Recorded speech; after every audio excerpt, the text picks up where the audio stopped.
Hi, Source Beings. I'm gonna stand up for now while I do this video because there's people over there, and I don't know. I just don't really want to talk in front of too many people right now. Okay, so this video, the question is gonna be. Hold on. I'll show you guys my surroundings real quick.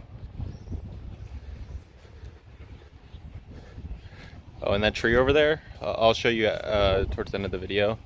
That's my new spot, but I'll show you. Okay. So let's see. What's the difference between working to survive and playing to have fun? Okay. So basically, whatever we identify as, we will work to protect. Whether we identify as our body or our identity, we're gonna basically do it to try to survive. So like very low levels of existence, and then earlier I can't talk right now. Earlier stages of evolution, like the reptilian part of the brain, it's like I think it's in the back. Basically, it's just it's very unconscious behavior. They're just eating and consuming, just basically like machines, just doing things to survive. And I would call that very physical, kind of like a machine almost, right? Like it's programmed to do a certain thing to survive. So then what separates us from the animals? That's going to be our prefrontal cortex, our ability to predict the future. But I wouldn't even say predict the future. I would say create the future, or even be self-aware, because that's where reflection, how, like, I guess there are some species that can recognize themselves in the mirror, but I think for the most part humans are like the only ones. I think there's a couple primates that can, but our prefrontal cortex is what separates us from the animals. So you have to think, okay, so the prefrontal cortex, what does that mean? That means that's our identity. So in order to survive, as humans, we've identified with ourselves being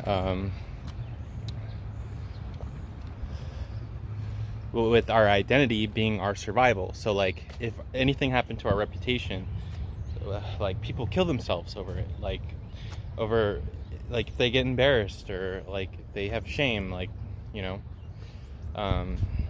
and people kill other people to protect their identity, you know, their status in the world. You know how like these people talk about like there's like a book on like gaming women or whatever, like where you these guys go around there and they treat talking to girls like a game, and they're I forget what they're called, but yeah, whatever. Anyways, so they basically, I completely forgot what I was gonna say. Oh, so basically they say you have to walk around like you're high status, you're of high value, your identity is very high in the world, you have a lot of value, and that doesn't just mean monetarily. You could even just pretend. And honestly, if you don't have a lot of identity value, then I guess you could just work out a lot and be physically attractive. That will work too. Depends on the kind of girl you want to attract. If she's attracted to your identity, or she's attracted to your physical body, or maybe they could be attracted to both. But there's something beyond both the physical and the identity, which would be the pineal gland. So you have the past, which would be like machine-like information, and then the future would be the prefrontal cortex, or the ability to self-reflect, right? So then we have the pineal gland, which is in the middle of our brain, and that's our spiritual identity. And I think that's our singularity. That's where we can. It's it's like nature versus nurture, right? So we can choose kind of what we want to become eventually, or even now, I guess. So let me see my notes.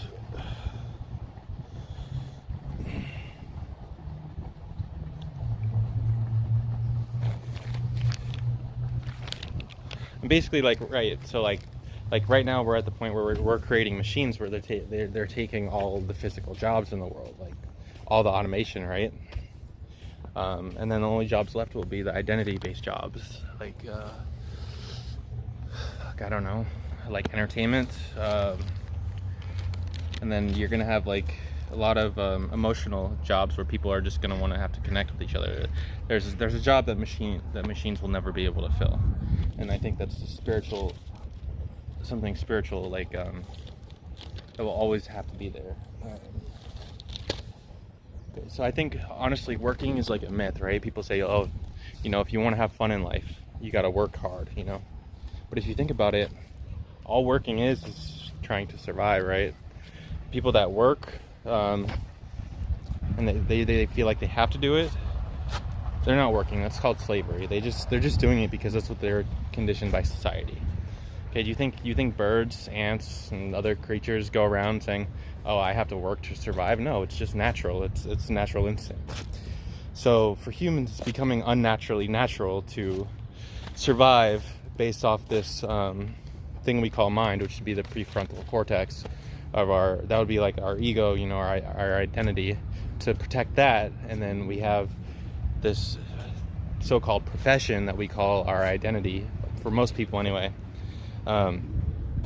Their professional identity, and then that's basically they'll do whatever they can to keep that, to use that to survive, basically, or to let that survive. So let me see my notes.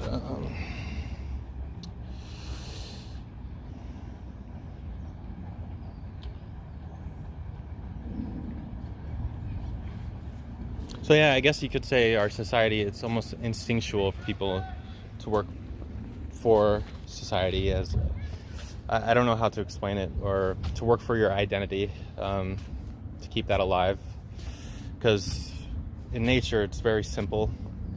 If you want to survive, you just follow your instincts, but our world has become so unnatural that it's a little bit confusing for people sometimes. And I think that's why a lot of people, they feel like they have no purpose in life, or they just don't know,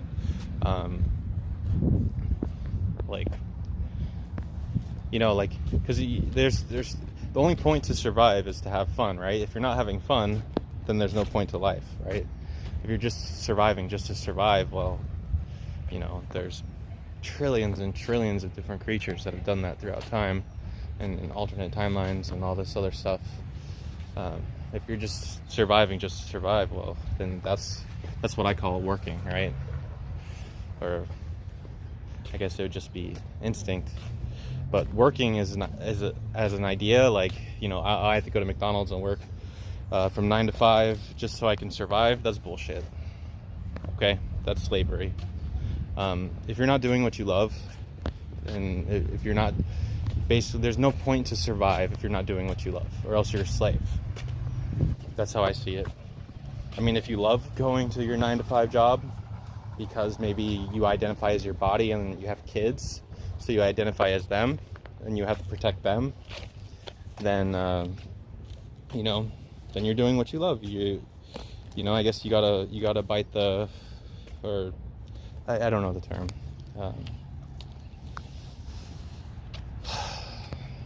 Well, yeah, some people have kids and they're not ready to, basically, financially, so they get fucked in their life, and they feel like they have no choice because they have to protect their children, because they see that as an extension of themselves, so they become responsible. So a good parent, protects their child basically at all costs, right? So when we identify as being source beings, we see basically we're the seed of our own existence and our reality, this conscious bubble that's around us that we can perceive through our senses, dualistically. We can see it like our child in a way. It's a part of us. So if we identify like that, well, then we'll do anything to protect it, and that's called compassion, or anything to nourish it, to let it grow. It's, because eventually, also when you have kids, you don't want to just control them and be they call it helicopter parenting, where, and I guess this is a pretty common thing nowadays, where parents they're over controlling of their children, and they project their fears onto their children. It's actually really sad. They're okay, well, don't say hi to strangers. Wait, what? Can't say hi to people in my own existence? What are you talking about? Like yeah, I get it. Children can be naive, and there's bad people that can take advantage of that. Yes, in this existence as it is now, but who's to say there's not an existence where that's not true?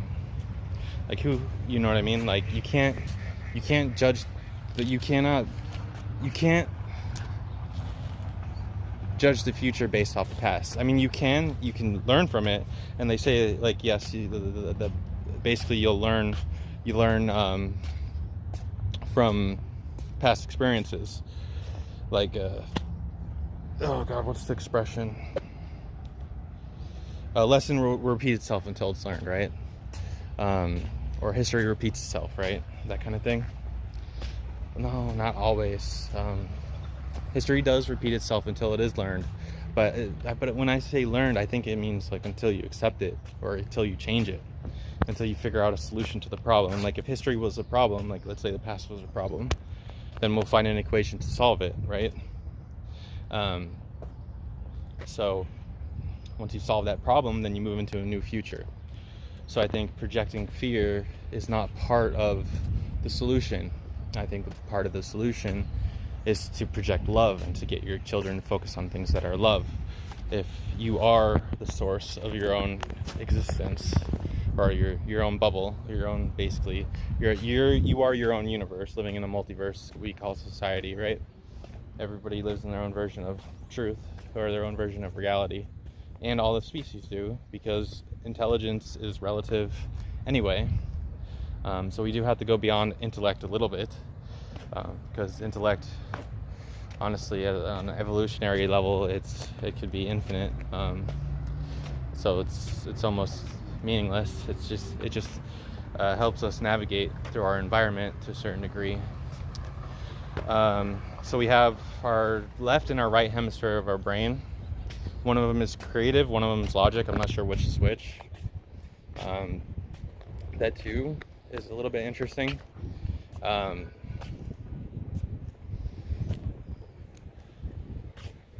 That's a little off topic. Where's my book? Here, hold on. Okay, so basically for survival in the physical world, right? We're just figuring out how we can consume things, to reproduce, right? And that would be the reptilian part of our brain. And then, so what separates us from the animals is our prefrontal cortex, and that would be like the future. The reptilian part of the brain is like the past. The prefrontal cortex is like the future, right? So, to make that survive, what do?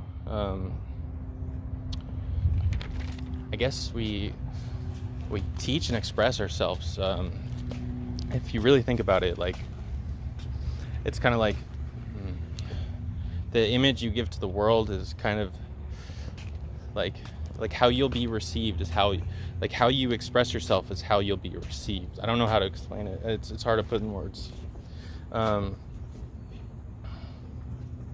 So basically learning, learning. Animals don't really learn, right? They just kind of do everything on instinct. So the prefrontal cortex does help us, because it helps us learn about the future. So we learn, we digest, and we teach. That's how we survive the mental, or the prefrontal cortex, or the future, whatever. And then we have our spiritual survival, which would be to be loved, and everybody wants to be loved. I mean, come on, there's not one come on, everybody wants to be loved. So you be freely loved, and you digest that love, and then you love people freely, because those that are loved best love best. And I didn't come up with that. I think it might be a quote from Joseph Prince, but he probably got it from somewhere else. But regardless, if you go all the way back, and what I mean by source is, I have a bottle of water, and it says, bottled at the source. Okay, well, where did that come from? Where was the source of that? And you go back, and you go back. Keep going back to the source, and you'll realize there is no source. The source it's right here in your heart. It's always at the center of where your awareness is, or your consciousness, I should say, because consciousness is more than awareness, because self-awareness is where your prefrontal cortex is, and that's what separates us from animals, right? So I think it has to do with our pineal gland, something about that, right? People believe in like the third eye and awakening that. So basically, we can reactively plan our lives, or we can responsibly plan our lives, or have a responding to attitude towards life, like conscious living or unconscious living. Okay, so if you want to learn, or if you want to live unconsciously, what you do is you eat, or breathe in life, you digest it, and then you release the food back into nature. And I guess you reproduce, right? But there's different reasons for that. And I guess the more intelligent creatures like dolphins and humans are like some of the only species that actually just mate for fun, rather than survival. So it could be a spiritual thing too. Hold on. Okay, so... And then, so this is about reactive planning. So this is the order it goes in. So you try to survive the physical first, right? And then you basically have to take in your environment. You eat matter, and then you expel matter.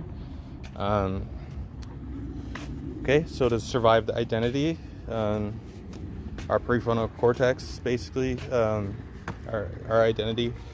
So we learn, or we experience, right? We digest those experiences, or what we've learned, and then we teach or express those experiences into the world, or this wisdom back into society, right? And that's to survive our identity, and we basically have to do that, because if we don't, that's what people define people as crazy, because they're only in their own heads, and they're not sharing their knowledge or their information with society, and they're not making those neurological connections, or I would say the collective consciousness connections. If you look into it, like, you should look up something called mirror neurons. It's actually pretty interesting. Okay, well, anyways,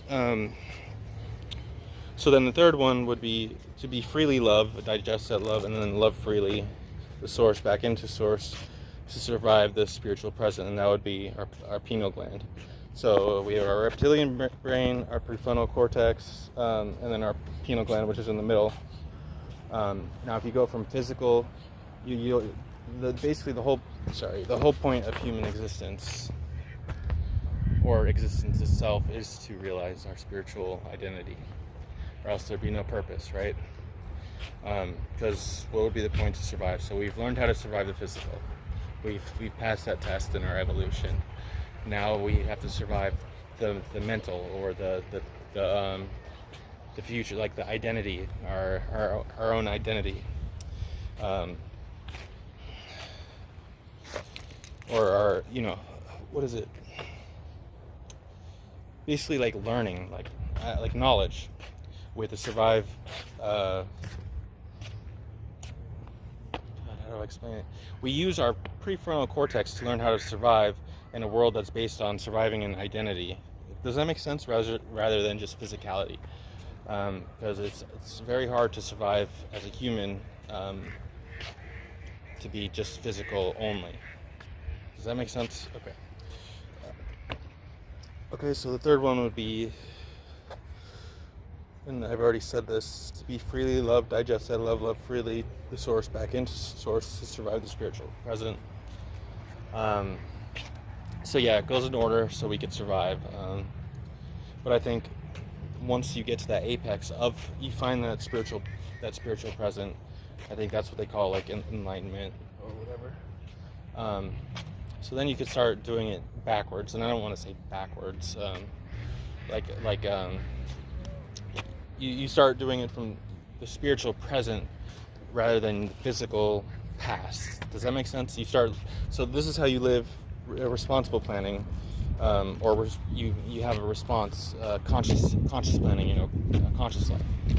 So you be freely loved, or just know you're freely loved. You digest that love, and then you love freely the source back into source. When I say source back into source, I mean you back in with you, which would be the external, the internal you with the external you. Okay. And that's your pineal gland, right? Well, I guess that connects with your heart too.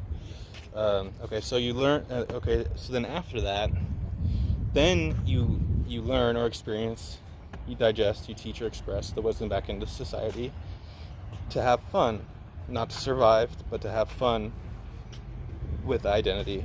And if I said survive on the last one for the spiritual present, it's actually to have fun. It's because we turn survival into having fun. I think that's what spiritual enlightenment is actually all about, really. It's living consciously as you want to. Well, not necessarily as you want to, but learning how to enjoy your life. They say like gratitude's like the strongest form of worship or something like that. Okay, so I'm gonna start over again. So with the responsible planning or responsive planning or conscious planning. So you be freely loved, you digest that love, and then you love freely the source back into source to have fun in the spiritual present, right? So you're having fun in the spiritual present. Now you're present. Okay, now you learn or experience, okay, because you're creating that experience. You learn from it, you digest it, and then you teach or express that experience as you want, as you wish. Okay, and that would be the future. Like you create your future, and then your future turns into past, right? So then we eat or breathe in, digest, then release the food back into nature to have fun with the physical past reptilian part of our brain. So basically we're going from our pineal gland to our prefrontal cortex to our reptilian brain, instead of from our reptilian brain to our pineal gland to our prefrontal cortex. So instead of living in the past, where we start living in the present, and then from the present we create the future, which creates the past. Okay, I hope that makes sense. I'm going to actually show you guys something pretty interesting about my new spot. I'm going to attach another video to this to show you too what it once was. So I randomly just walked over here one day. Hold on, I'll show you.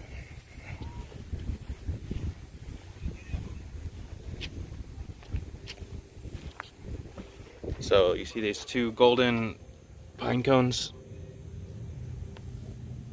These were just here. Let me zoom out. They were just here. And there was, I think, a brown blanket with a pink blanket on top of it, and then there was a crucifix right here in the middle. Now what's nice is, actually, since that's here, it's a good spot for me to sit down, because there's not so much of that stuff. There's like a lot of beetles and stuff, so it's actually kind of cool. But somebody stole the blanket and the crucifix, so there's just these golden pine cone things. See? And I'll attach that video to this one. Okay. Bye, guys. Same park. I just found this on the ground by a tree. Not really sure what it is. Look like pine cones, right? There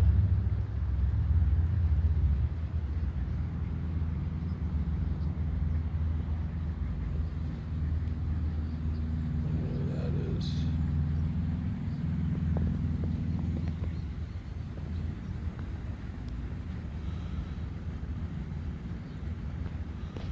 Okay, the quote for the song for the video is going to be "No Rest for the Wicked" by Cage the Elephant, and the quote for the video is going to be by Steve Jobs, and it's going to be, let's see,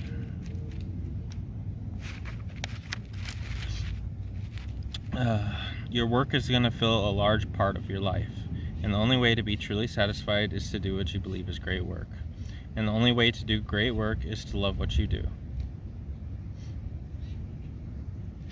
Okay, so I'll put that in the description below. Okay, bye.